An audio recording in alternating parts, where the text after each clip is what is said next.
మీ demands ఏంది అసలు? అంటే ప్రభుత్వానికి ఏమేమి డిమాండ్స్ పెట్టారు ప్రధానంగా? పెంచిన ధరలను మాకు ఎలాంటి సమాచారం లేకుండా పెంచిన ధరలను తగ్గించాలి తక్షణమే. రానున్నది ఎండాకాలము, అది దృష్టిలో పెట్టుకొని 100 రూపాయలకే చల్లని బీరు ఇవ్వాలి, అందించాలి మా వాళ్ళ ఆర్థిక భారాన్ని తగ్గించాలి.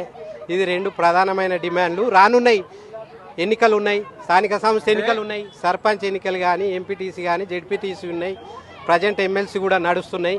ఎన్నికలు ఏవైనా పార్టీ అభ్యర్థులు ఎవరైనా ఎవరి గెలుపోవటంలో అయినా నిర్ణయించేది మా మద్యం ప్రియులే. ఇది మాత్రం ప్రతి పార్టీ గుర్తుపెట్టుకోవాలి, ప్రతి పాలకుడు గుర్తుపెట్టుకోవాలి, ప్రతి ఎన్నికలలో పోటీ చేసే ప్రతి అభ్యర్థి కూడా గుర్తుపెట్టుకోవాల్సిన అంశం.